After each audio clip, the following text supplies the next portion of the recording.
Welcome to Beyond the Pages. Join us as we embark on a journey through time and wisdom while we unpack Bible stories together.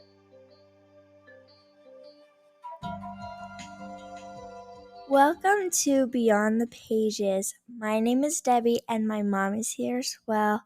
And we just want to thank you so much for listening to us. It helps a lot and we really appreciate it.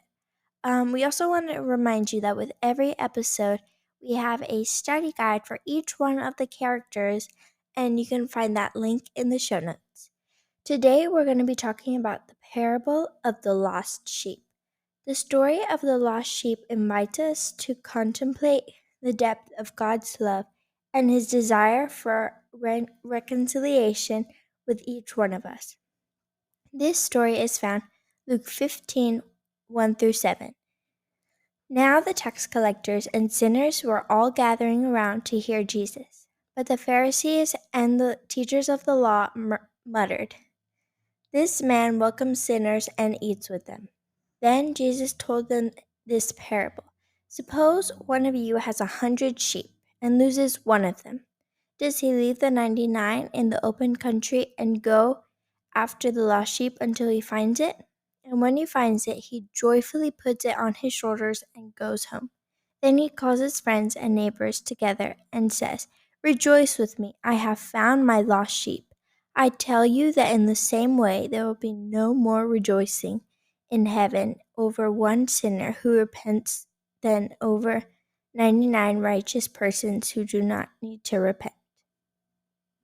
All right. So I think this parable is one of the most talked about and famous parables of the Bible. And in the beginning of the parable, we see that Jesus is talking, and there are several types of people that are listening to him.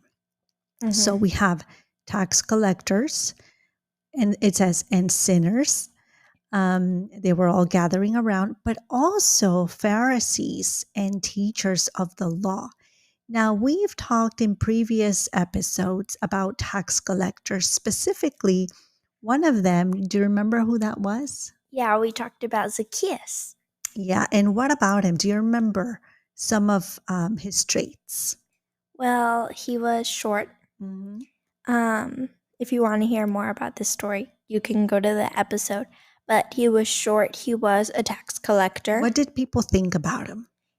They didn't like him since he was like a tax collector, and tax collectors weren't liked by a lot of people because, he takes like people's taxes, and sometimes he'll take more than what he's supposed to. So that's why they didn't like him. Right. So, but tax collectors were here listening to Jesus, and also sinners. Now, sinners, it doesn't say what type, like what were they doing that was a sin. It just said sinners, right?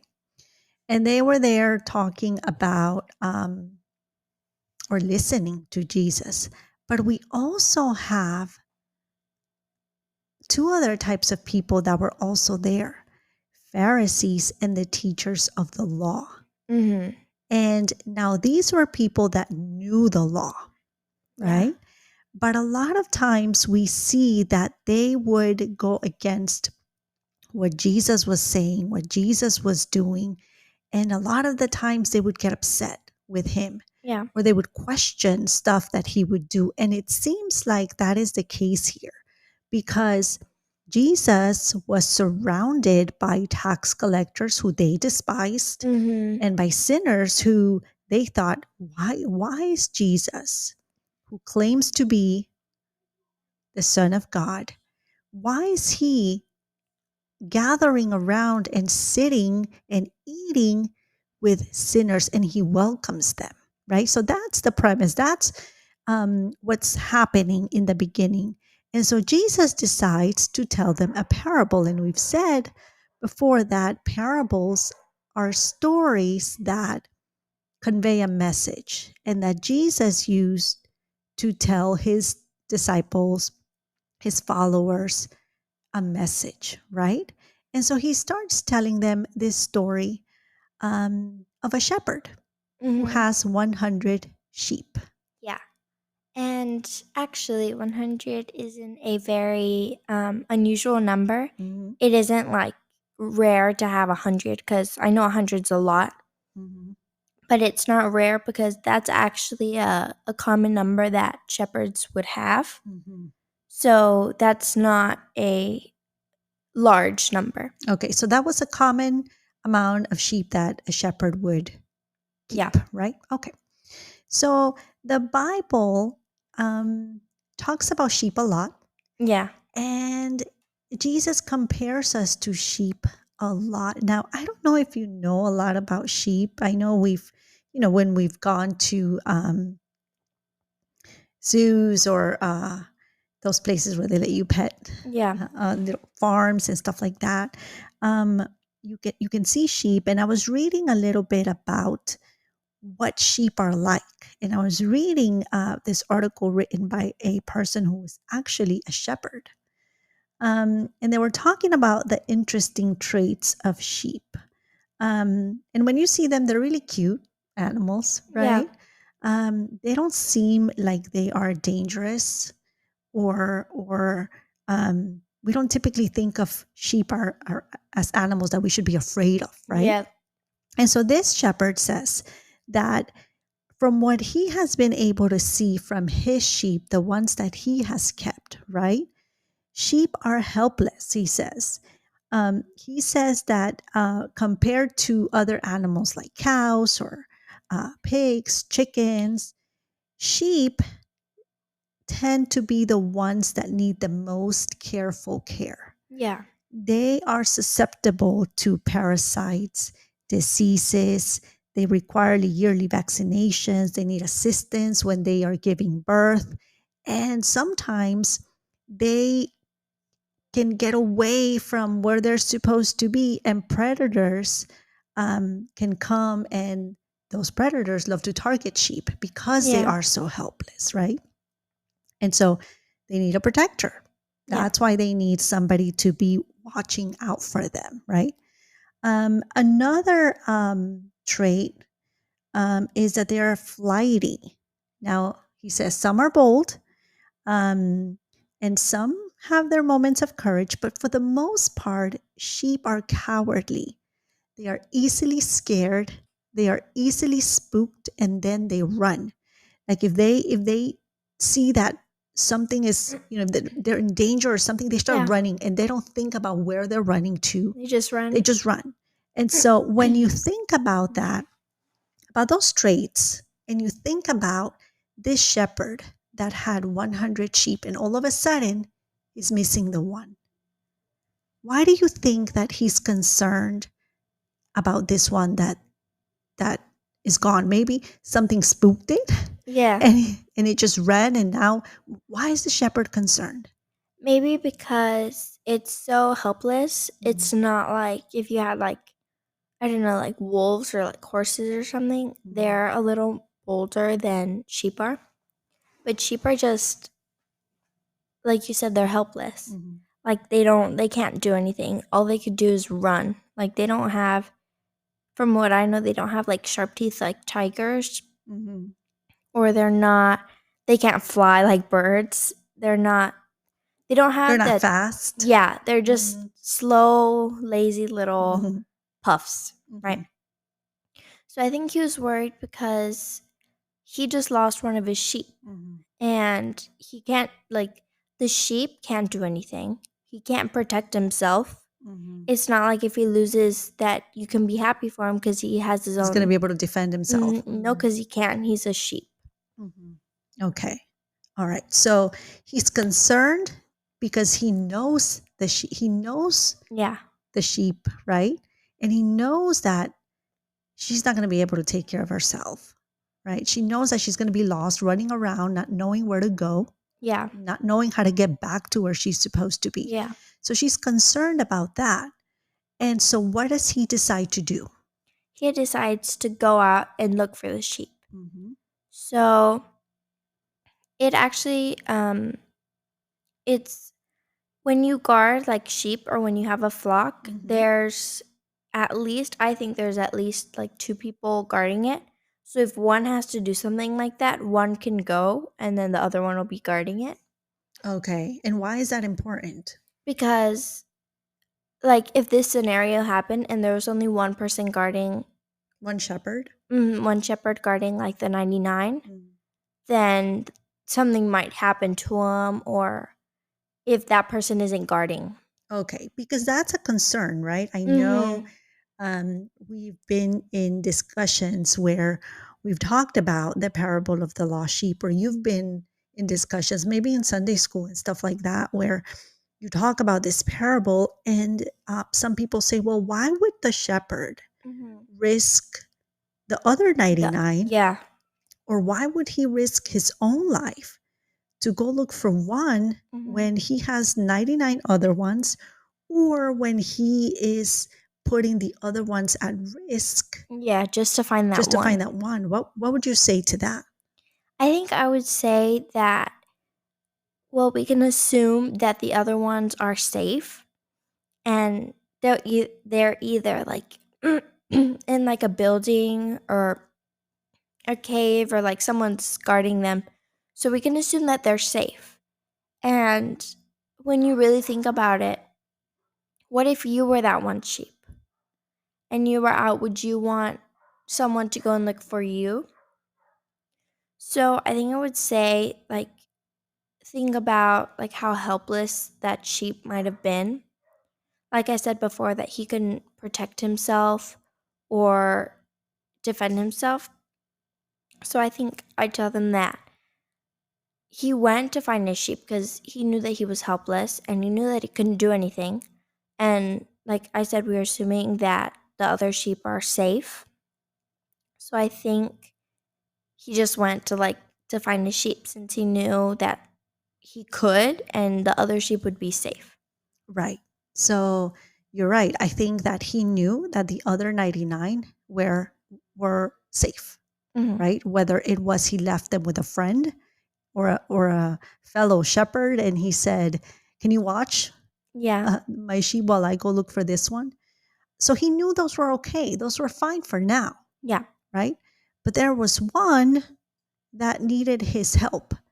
And because the shepherd knows his sheep, he Mm-hmm. knew that if he did not go out there and At that moment, at that then. moment, then he might not find her at all. Mm-hmm. Or he might find her, but it would be too late because maybe a predator would find her first. Um, there's in one of the Bible commentaries, there's this a phrase. It says, "No creature strays more easily than a sheep. None is more heedless, and none so incapable of finding its way back to the flock when once gone astray.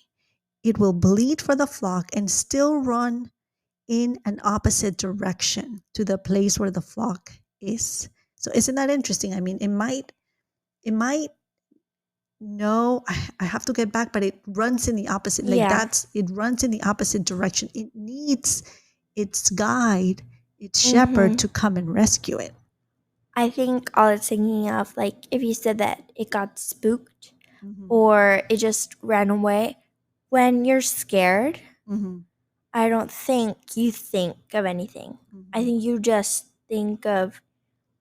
I think your mind clears, and I think the first thing you think of is, what can I do? Mhm. Like, do I run? Do I, like, Mhm. that two choices, like, do I run or do I, like, what do I do? Mhm. Mhm. So I think since sheeps are so helpless that he only had one choice, and that one choice was to run. Mhm. And so I think he just like ran, and I don't think he was thinking Mhm. at the moment. And then when he got like far enough from like whatever spooked him, or if there was like a wolf chasing him, I don't think he would, like, obviously not fight back or whatever, but I think he would be so scared Mhm. that he wouldn't realize that he was that far Mhm. And the until. shepherd knew all this, right? The shepherd Mhm. knew, like, I have to go find it. Yeah. All right. So he realizes that that one is lost, is gone. He leaves the 99 and goes to find it. What happens then in verse 5? Then it said when he finds it, so he found it. Mm-hmm. It was probably like maybe like hiding from a predator Mm-hmm. or stuck somewhere or something, but he found it. Mm-hmm. And so what he does is he puts it on his shoulders and goes home. But wait, okay, verse 5 says, and when he finds it, he joyfully puts it on his shoulder and goes home. So that word joyfully, Mm-hmm. okay, what do you think about that? I think that he didn't just pick the sheep up and he's like, okay, where'd you go? What happened? You're grounded. Uh-huh. Go to your room. No, I think he was Right. like, Yeah. I found you. Like, now we're going to do this and this. Like, I'm so happy that I found you. Mhm. I think that he was so happy because that one was lost Mhm. and then he found it. Mhm. This is also like kind of the same as the prodigal son, Mhm. when the son left and then the father, he didn't say, okay, go to your room. When he came back. Mm-hmm. He didn't say, go to your room. He hugged him and had a party. Mhm. So I think these stories are very similar. And if you Mhm. haven't heard that one, go listen to it. But Mhm. these stories are very similar. It's just that this one, it's a shepherd and sheep, and that one, it's a dad and a father. It's a dad and It's his a dad and a son. son, not the Yeah. dad and his father. Yeah. Yeah. So he finds it and he's so happy. He joyfully puts it on his shoulders. So I want to focus on two things. First is his joy, which you explained Yeah. that he's so happy. I mean, he could have been too late. The sheep could have gotten so Yeah. lost that he would have been found, but he found it.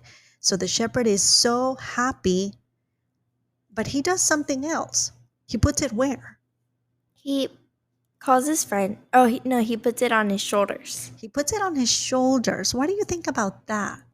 I also did some studying and I saw that that's not a weird way to carry a Uncommon. sheep. Okay.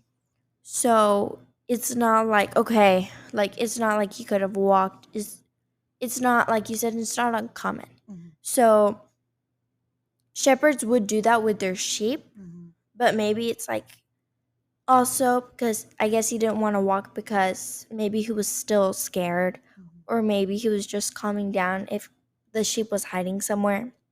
It's calming, Mhm. and like you said, it's not a uncommon way that shepherds would hold their sheep. Yeah, he lays it on his shoulders, and you're right. He could have made it walk, but I think this is just an act of love of the Mm-hmm. shepherd of saying, "It's okay, I got you. It's Mm-hmm. fine. Like climb on." Yeah. And I think this is such a great reminder. And you're right. This is a parallel story to the prodigal son. And these stories, what they do is that they show God's love for us, Mm-hmm. right?